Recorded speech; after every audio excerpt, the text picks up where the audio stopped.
যতই দিন যাচ্ছে নির্বাচন নিয়ে বিএনপি ছাড়া অন্য অন্য রাজনৈতিক দলগুলো ধীরে ধীরে যেন তাদের মূল বক্তব্য প্রকাশ করতে শুরু করেছে। বিএনপি নির্বাচন চায় এবং দ্রুত নির্বাচন চায়।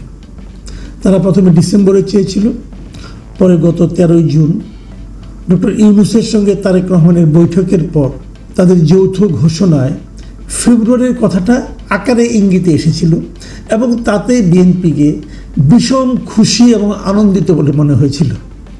এবং তখন আমি বলেছিলাম যে এত খুশি হওয়া আসলে এখনও খুশি হওয়ার মতো কিছু ঘটেনি, ঘটে যিনি সেটা ধীরে ধীরে প্রকাশিত হচ্ছে। সরকারের পক্ষ থেকে কিন্তু একবারের জন্য ফেব্রুয়ারিতে নির্বাচন হবে এমন নিশ্চয়তা দেওয়া হয়নি। তারপরেও বিএনপি একা একাই খুশি হয়েছিল। আজকে যে ঘটনাটা বলছি সেটা হলো জামাতে ইসলামের একটা স্পষ্ট বক্তব্য আজকে পাওয়া গেল। জামাতে ইসলামের স্পষ্ট বক্তব্যটা হলো যে লালমনিরহাটে জামাতের আমির গিয়েছিলেন একটা প্রোগ্রাম করতে। আপনারা জানেন একদিন আগে লালমনিরহাটের পাটগ্রামে থানা ভাঙচুর হয়েছে মবের দ্বারা এবং এই পুরো কাজটার দায় যে পড়েছে বিএনপির উপর। যারা এই ভাঙচুরের সঙ্গে জড়িত তারা কোনো না কোনোভাবে বিএনপির সঙ্গে জড়িত, যদিও বিএনপির যারা লোকজন তারা বলছেন এর সঙ্গে তারা জড়িত নয়, এর সঙ্গে জড়িত হচ্ছে ওখানকার পাথর ব্যবসায়ী, যারা পাথর উত্তোলন করে সেই সমস্ত ব্যবসায়ীরা। কিন্তু যত কিছুই হোক না কেন, কে দায়ী না, এটা নিয়ে আপনি সারাদিন আলোচনা করতে পারেন। কিন্তু ঘটনাটা কি? ঘটনাটা হলো কিছু লোক থানা ঘেরাও করেছে এবং থানা ভাঙচুর করেছে, সেখানে পুলিশের সঙ্গে টিয়ার গ্যাস, লাঠির চার্জ করা ইত্যাদি হয়েছে এবং থানার মধ্যে ল্যাপটপ, কম্পিউটার এগুলো ভাঙাভাঙি হয়েছে। পাটগ্রামের পাশে হলো হাতিবান্ধা থানা। এই হাতিবান্ধা থানার পুলিশ ফোর্স যাতে নাকি পাটগ্রাম থানার এই ভাঙচুরে চলাকালীন পাটগ্রামে এসে এদেরকে হেল্প করতে না পারে, এই জন্য হাতিবান্ধা থানাকেও ঘেরাও করে রাখা হয়েছিল এবং তারও দায় যে চাপানো হয়েছে, অভিযোগটা উঠেছে বিএনপির উপর। কিন্তু বিএনপি যে খুব দুধে ধোয়া তুলসী পাতা তা কিন্তু মনে করার কোনো কারণ নাই। তো এরকম সময়ে ডক্টর শফিকুর রহমান জামাতের আমির উনি লালমনিরহাটে গিয়েছেন। উনি যখন লালমনিরহাটে সাংবাদিকদের মুখোমুখি হন তখন সাংবাদিকরা ওনাকে জিজ্ঞাসা করেছেন যে নির্বাচনের ব্যাপারে উনি কী ভাবছেন। সেই সৈয়দপুর বিমানবন্দর থেকে বের হওয়ার সময় উনি যে কথাগুলি বলেন, উনি কিন্তু প্রথমেই পাটগ্রামের উদাহরণটা টেনে নিয়ে আসেন এবং উনি বলেন যে পাটগ্রামে কী হচ্ছে আপনারা দেখেছেন, এখানে যে মব অবস্থা বিরাজ করছে, এই পরিস্থিতিতে কিসের নির্বাচন হতে হলে দেশে একটা সুশৃঙ্খল পরিস্থিতি থাকতে হবে, আইন শৃঙ্খলা পরিস্থিতি ভালো থাকতে হবে, মব থাকা চলবে না, এরকম আরও অনেক কথা। এখন মবটা চালাচ্ছে কারা? ঠিক আছে, আমি পাটগ্রামের কথা ধরে নিলাম, হাতিবান্ধার কথা ধরে নিলাম, এর পেছনে বিএনপির লোকজন দায়ী। পটিয়ার জন্য কে দায়ী? পটিয়াও তো মব হয়েছে, সেখানে মবের জন্য কে দায়ী? এবং পটিয়া এবং পাটগ্রাম পার্থক্য কিন্তু আছে। পার্থক্য হলো এখানে পাটগ্রামে এই মবের কারণে পুলিশরা এখন বিএনপির লোকজনকে দৌড়াচ্ছে, অনেকের বিরুদ্ধে মামলা হয়েছে, কয়েকজনকে গ্রেপ্তার করা হয়েছে, এগুলো হয়েছে। কিন্তু পটিয়াতে বরং ওখানকে যিনি ওসি ছিলেন তাকেই ক্লোজ করে নিয়ে যাওয়া হয়েছে, যেন দায়টা পুলিশের। কারণ ওখানে আর এখানে পার্থক্য হলো এইটাই যে পাটগ্রামে মবের জন্য দায়ী করা হচ্ছে বিএনপিকে, আর পটিয়াতে মবের জন্য দায়ী করা হচ্ছে বৈষম্যবিরোধী ছাত্র আন্দোলন অথবা এনসিপির অঙ্গ সংগঠন, যে ছাত্র সংগঠন আছে তাদেরকে। ইন্টারেস্টিং হলো এর কোথাও কিন্তু জামাত অথবা ছাত্র শিবিরের কোনো ধরনের সম্পৃক্ততা পাওয়া যাচ্ছে না। এবং জামাতের আমির কিন্তু এই কথাটাই বলেছেন।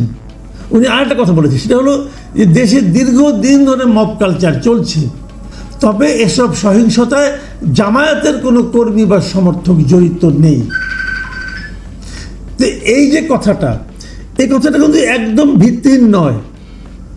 ঘটনা আসলেই সত্য যে তারা তাদের নেতাকর্মীদেরকে এতটাই নিয়ন্ত্রণ করতে পারেন যে তারা এই ধরনের কোনো সহিংসতায় জড়িত আছেন বলে এখন পর্যন্ত সেভাবে আমরা দেখিনি। বিএনপি পারে না কেন? বিএনপি কেন পারে না? এই প্রশ্নটা কে করবে, কাকে করবে? দেখুন, আপনারা এর মধ্যে দেখেছেন যে ঢাকাতেও গত একদিন আগের ঘটনা। ঢাকার একটা হোটেল বরানির একটা হোটেল জাকারিয়ায় বিএনপির যুবদলের একজন নেতা, মনির না কি যেন নাম, সে যে সেখানে ভাঙচুর করেছে, এখানে নারী ছিলেন, তাদের গায়ে হাত তুলেছেন, তার লোকরা যে অনেক কিছু করেছেন, তাকে বিএনপি বহিষ্কার করেছে, তার বিরুদ্ধে মামলাও করেছে। বিএনপি মামলা করেছে, কিন্তু বিএনপি থেকে বহিষ্কার করেছে সঙ্গে সঙ্গে। ওই লোকটাকে ধরা হচ্ছে না। কিন্তু কেন ধরা হচ্ছে না? লুকিয়ে আছে। কোথায় লুকিয়ে আছে? মানে সব মিলিয়ে যে ঘটনাগুলো ঘটছে সেগুলো হলো যে মব হচ্ছে, যদি সেই মবটা এনসিপি বা তার দলের কেউ করছে তাহলে সেই মবের জন্য তাদেরকে দায়ী না করে বিরোধী পক্ষকে দায়ী করা হচ্ছে। আর যদি সেই মবের সঙ্গে যদি বিএনপির কারো নাম থাকছে তাহলে সেটাকে ফলো করে প্রচার করা হচ্ছে। জামাতের কেউ থাকছে না, জামাত এগুলো দেখিয়ে বলছে আমরা কিছু করছি না।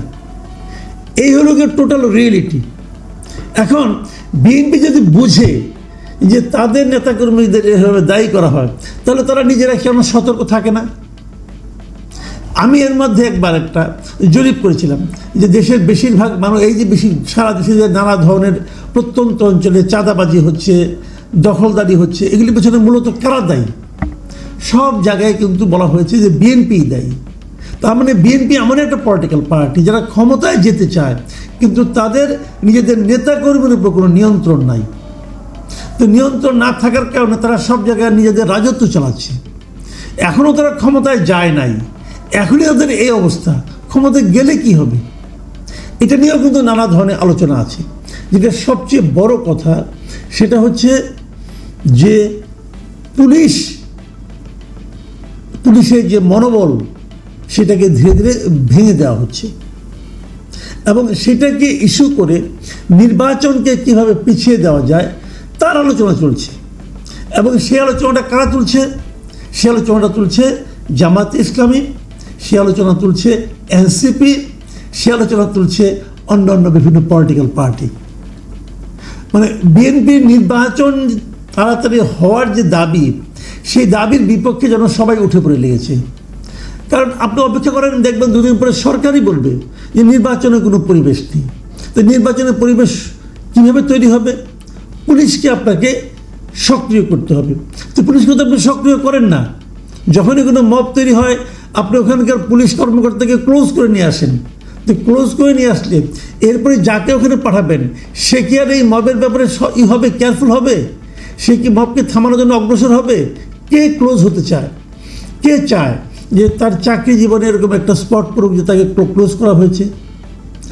সব মিলিয়ে যে সিচুয়েশনটা সেটা হলো যে নির্বাচন যত বিলম্বিত করা যায় বিভিন্ন ছুতানাতায় তার এক ধরনের পায়তারা চলছে বিভিন্ন কর্নার থেকে। এনসিপি অথবা ইসলাম নামধারী দলগুলো আছে, তারা যেমন নির্বাচনকে পেছাতে চায় তেমনি সরকারও পেছাতে চায়। সরকার মুখে উচ্চারণ করছে না, এরা করছে। দেখুন নির্বাচনের ব্যাপারে কি কথাটা বলেছেন জামাতের আমির। তিনি বলেছেন আগে নির্বাচনের পরিবেশ তৈরি করতে হবে, সেজন্যই আমরা সংস্কারের কথা বলেছি। মৌলিক সংস্কার ছাড়া ভালো নির্বাচন সম্ভব নয়। মানে আগে পরিবেশ তৈরি করতে হবে, এবং এই জন্য ওরা সংস্কারের কথা বলেছেন। এই পর্যন্ত ঠিক আছে। তারপরে কি বলেছেন? মৌলিক সংস্কার ছাড়া ভালো নির্বাচন সম্ভব নয়। এখন এই মৌলিক সংস্কার কাকে বলে? মানে কি পর্যন্ত সংস্কার হলে সেটাকে মৌলিক সংস্কার বলা যাবে? যতটুকু সংস্কার হলো, উনি বলেন না সংস্কার হয়েছে, এটা ভাষা সংস্কার হয়েছে, এখানে তো মৌলিক সংস্কার হয় নাই। অতএব নির্বাচন পিছিয়ে দাও, যতদিন না হবে ততদিন আমরা অপেক্ষা করব। কেন? এখানে জনগণ কোথায়? জনগণ কি চায়? জনগণ কি তাহলে ভোট দিতে চায় না? আপনি বলবেন জনগণ ভোট দিলেই সব সমস্যার সমাধান হবে? না, হবে না। ভোট দিলেই সব সমস্যার সমাধান হবে না। কিন্তু আপনারা যেটা চাচ্ছেন তার জন্য যদি আরও 10 বছর সময় লাগে, 5 বছর সময় লাগে, 3 বছর সময় লাগে, আপনি হয়তো মৌলিক সংস্কারের কোনো রূপরেখা তৈরি করতে পারছেন না।